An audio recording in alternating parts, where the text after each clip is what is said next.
페르시아만 쪽에는 남동부 도시 중에 우리가 잘 알고 있는 도시가 우르라는 도시입니다. 데라의 가족들, 아브라함의 가족들이 여기에 살고 있었죠. 그러다가 반대편 대각선 이쪽에 북서부 지역에 하란 지역, 여기도 메소포타미아입니다. 티그리스 유프라테스 강이 흐르는데 이렇게 남동부 우르 쪽으로 향해 나아가는데 그 상류 티그리스 유프라테스 강 중심 지역에 하란이 있습니다. 목초지가 얼마나 풍성하겠습니까? 많은 소와 양과 염소들이 그곳에서 길러집니다. 곡물이 대량으로 생산이 됩니다. 메소포타미아와 저 유럽을 육로로 연결하는 통로에 있는 것이 바로 하란입니다. 이 하란에 산다는 것은 풍성함을 누릴 수 있는 기회가 많다는 것입니다. 이 하란은 아브라함과도 아주 밀접한 관계가 있습니다. 하나님이 우르에 머물고 있는 아브라함을 콕 집어 선택하셔서 아브라함에게 명령하셨습니다. 사도행전 7장 2절에서 4절에 보면 스데반의 설교가 나옵니다. 그 설교 중에 하나님께서 우르에서부터 아브라함을 불렀다라고 선언하고 있습니다. 아브라함이 하란에 있기 전 메소포타미아에 있을 때 하나님이 이르시되 네 고향과 친척을 떠나 내가 네게 보일 땅으로 가라 하시니 아브라함이 갈대아 사람의 땅을 떠나 하란에 거하다가 아브라함은 우르에서 하나님의 명령을 처음 받고 하나님이 명령하신 땅을 찾아가다가 하란 땅에 이르렀는 겁니다. 데라를 비롯한 아브라함 가족은 여기가 하나님의 약속하신 땅인가 보다 하며 그곳에 정착해버립니다. 정착하고 나니 역시 예상했던 대로 많은 재물들을 모을 수가 있었습니다. 그런데 얼마 지나지 않아 우리가 잘 알고 있는 대로 하란에 머물고 있는 아브라함에게 또다시 명령하십니다. 너는 너의 고향과 친척과 아버지의 집을 떠나 내가 네게 보여줄 땅으로 가라. 아멘. 하나님께서 이렇게 하란에 머물러버린 아브라함에게 또다시 명령을 하신 겁니다.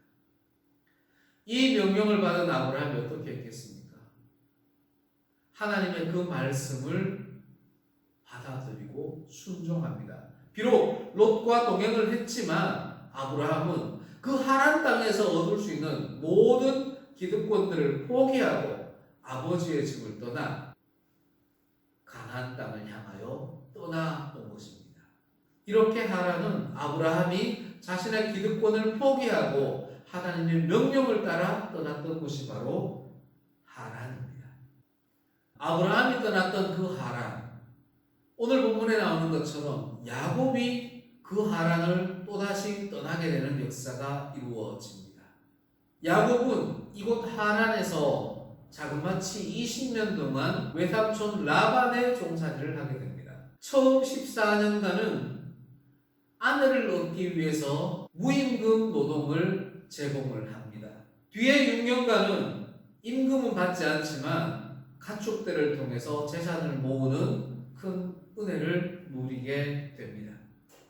야곱이 그렇게 20년 정도 하란에 살면서 이제 살만하다, 이제 재산을 좀 모았다, 이제 4명의 아내와 11명의 아들들을 먹여 살릴 만큼 어느 정도 재산도 모았다라고 생각될 때 더 많은 재산을 모을 수 있는 어느 정도의 종잣돈이 딱 모였을 바로 그 시점에 위기가 닥치기 시작합니다.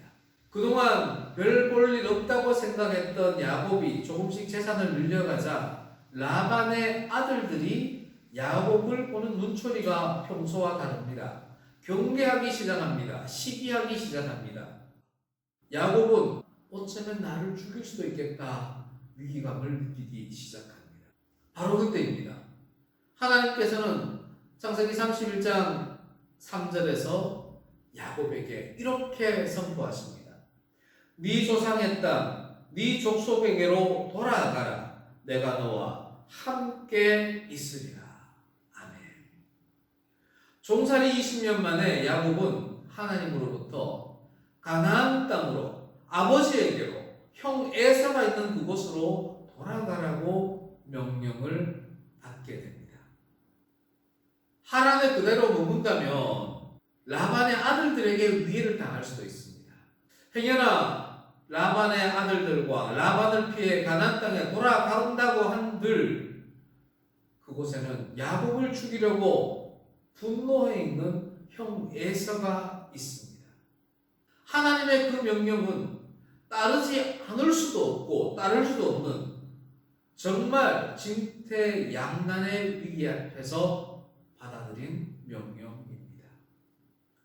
20년 전 가나안 땅에서 도망자의 신분으로 이곳 하란 땅에 들어왔는데 20년이 지난 지금 야곱은 거꾸로 하란에서 라반과 그 아들들을 피해 도망자가 되어 이곳을 떠나야 하는 입장이 된 겁니다. 야곱은 모든 식솔들을 이끌고 모든 재물을 이끌고 라반이 저 3일 거리 양털 깎기 하는 곳에 간 사이에 몰래 도망치듯 하란을 떠나 나옵니다. 그렇게 야곱은 또다시 도망자의 신세가 되고 맙니다. 야곱이 어떻게 이렇게 떠날 수가 있었겠습니까? 어떻게 가나안 땅으로 돌아가겠다고 결단할 수가 있었겠습니까? 그것은 베델에서 만난 하나님의 언약이 있었기 때문입니다. 창세기 28장 15절 말씀에 하나님이 이렇게 말씀하셨습니다. 내가 너와 함께 있어 네가 어디로 가든지 너를 지키며 너를 이끌어 이 땅으로 돌아오게 할지라. 내가 네게 허락한 것을 다 이루기까지 너를 떠나지 아니하리라. 아멘. 하나님께서 야곱에게 언약하셨던 이 말씀을 야곱이 기억했기에 20년이 지난 지금 담대히 하란을 떠날 수가 있었던 겁니다. 이렇게 야곱은 하나님의 언약 그 말씀에 의지해서 하란을 떠났습니다. 사실 야곱의 모든 식솔들은 주인인 야곱이 가자 하면 가야 됩니다. 무조건 따라야 하는 겁니다. 그런데 야곱은 라반의 딸인 레아와 이 라헬에게만큼은 동의를 구합니다. 내가 지금 하나님의 명령을 받아서 이 하란 땅을 떠나 고향인 가나안으로 가려고 하는데 내 부인들이여 나와 함께 동행하겠습니까? 묻습니다. 그때 두 부인이 오케이 사인을 줍니다. 레아와 라헬이 야곱을 따르게 된 결정적인 이유는 물론 야곱의 하나님을 인정하는 것도 있습니다만 아주 계산적이었습니다. 15절 16절에 보면 이렇게 이야기합니다. 아버지가 우리를 팔고 우리의 돈을 다 먹어버렸으니 지금 레아와 라헬은 자기 아버지 라반을 자기 남편에게 욕하는 겁니다.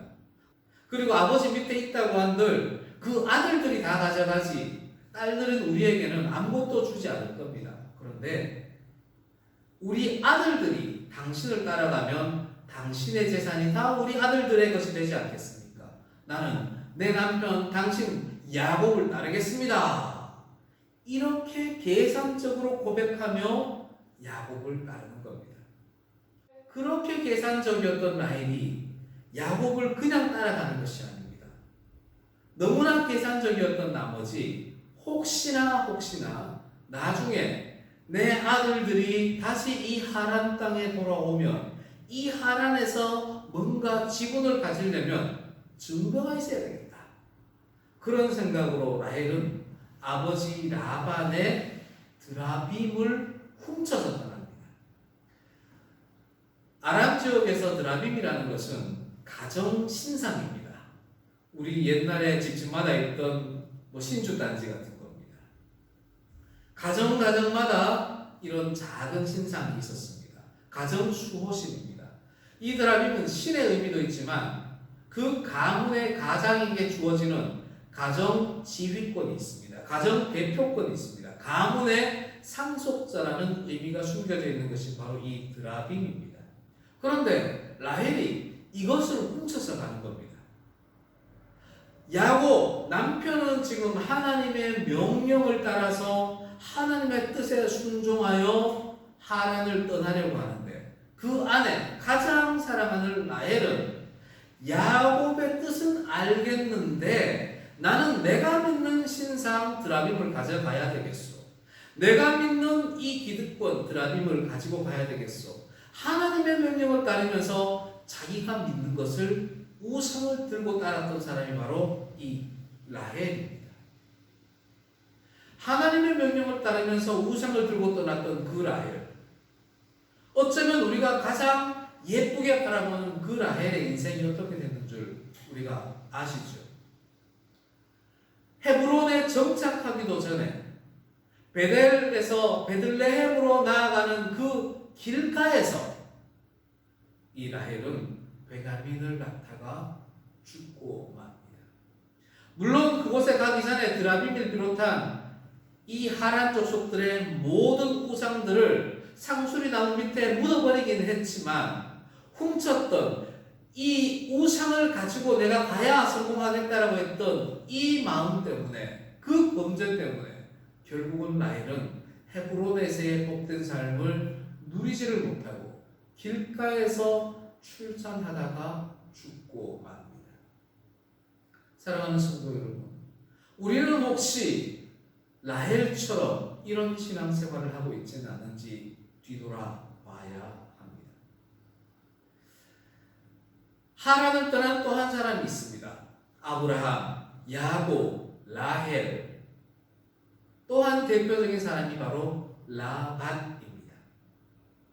20년 동안 자기 밑에서 종살이하며 자기의 재산을 엄청나게 불려주었던 야곱이 야반 도주하듯이 하란을 떠나버렸습니다. 라반은 용서할 수가 없습니다. 저 인간을 잡아다가 내 공동체에 종으로라도 갖다 놔야 내 가문이 성장할 거야. 추격대를 편성해서 그 길로 야곱을 추격해 옵니다. 길앗 산지에서 저기 야곱 공동체가 보입니다. 내일 아침이면 저들을 정복할 수 있습니다. 그런데 바로 그날 밤 하나님이 이 라반의 꿈에 나타나서 말씀하십니다. 너는 삼가 야곱에게 선악간에 아무 말도 하지 말라. 24절 말씀입니다. 하란을 떠나기는 떠났지만 목적이 전혀 달랐던 그 라반입니다. 야곱과 아브라함과 라헬은 어쨌거나 약속의 땅을 향하여 나아간 사람이라며 이 라반은 약속의 땅을 향하여 나아가는 그들을 체포하고 결박하기 위해서, 박해하기 위해서 나아갔던 사람이 바로 라반입니다. 하나님께서는 결국 그런 라반을 가만두지 않으셨습니다. 왜? 하나님 출발할 때부터 꿈에 나타나셔서 하란을 출발도 못하게 하시지 왜 7일간이나 쫓아오게 하셔서 이제 만나기 직전에야 가만두라고 말씀하셔. 하나님 왜 그러셔요? 그 7일간의 의미가 있기 때문입니다. 결국 라반은 야곱을 핍박하려고 하란을 떠났지만 야곱과 평화 조약을 맺고 하란으로 되돌아가게 됩니다. 하나님의 언약의 말씀을 들은 백성은 하란을 떠났으면 약속의 땅으로 들어갑니다. 그런데 하나님의 언약의 말씀을 듣지 않고 다른 목적으로 야곱을 쫓아왔기 때문에 그 라반은 가나안 땅이 아니라 원래의 자기 살던 하란으로 되돌아가고 만 것입니다. 사랑하는 성도 여러분, 우리의 삶은 어떠합니까? 우리는 우리 마음속에 하란을 가지고 있지 않습니까? 행여나 우리가 하란을 떠난다고 하면서 세상의 욕심 버리고 세상에 가졌던 나의 자존심, 권력욕 모든 것 다 내버려 두고 하나님 언약의 말씀을 따라 가나안 땅 교회로 나아왔는데 행여나 라반처럼 라헬처럼 엉뚱한 목적을 가지고 하란을 떠나오지는 않았습니까? 우리는 하나님 언약의 말씀을 꼭 기억해야 합니다. 야곱이 하란을 떠날 수 있었던 바로 베델에서 언약하신 하나님의 그 말씀, 내가 너와 함께 있어 네가 어디로 가든지 너를 지키며 너를 이끌어 이 땅으로 돌아오게 할지라 내가 너를 영원히 떠나지 아니하리라. 이 말씀을 우리가 기억해야 합니다. 마가복음 8장 34절에서처럼 누구든지 나를 따라 오려거든 자기를 부인하고 자기 십자가를 지고 나를 따를 것이니라 하신 그 주님의 십자가 언약의 말씀을 우리가 기억하면서 하나님의 말씀을 따라 가나안 땅을 향해 나아가는 삶을 살아야 합니다. 사랑하는 성도 여러분, 하란을 떠나도 금방 가나안의 복을 누리는 것이 아닙니다. 하란에서 가나안 땅으로 들어가는 과정까지도 엄청난 고난이 있습니다. 가나안 땅에 들어가서도 그곳 원주민들, 어쩌면 가나안 땅에서 함께 신앙생활하는 그리스도인들로부터도 핍박을 당할 때가 있습니다. 하지만 우리는 알아야 합니다. 전능하신 하나님께서는 그 모든 것조차도 선으로 바꾸시어 우리와 함께 하신다는 것을 기억하셔야 합니다. 우리 각자의 우상을 다 버립시다. 우리 마음속에 있는 하란을 하나하나 떨쳐버리고 약속의 땅 가나안을 향하여 한 걸음 한 걸음 나아갑시다. 비록 그 가나안 땅에서 온갖 핍박이 있고 고난이 있을지라도 하나님의 그 언약의 말씀 임마누엘, 내가 너희와 함께 하겠다는 그 언약의 말씀을 기억하며 꿋꿋하게 인내하며 승리하는 성도들이 됩시다.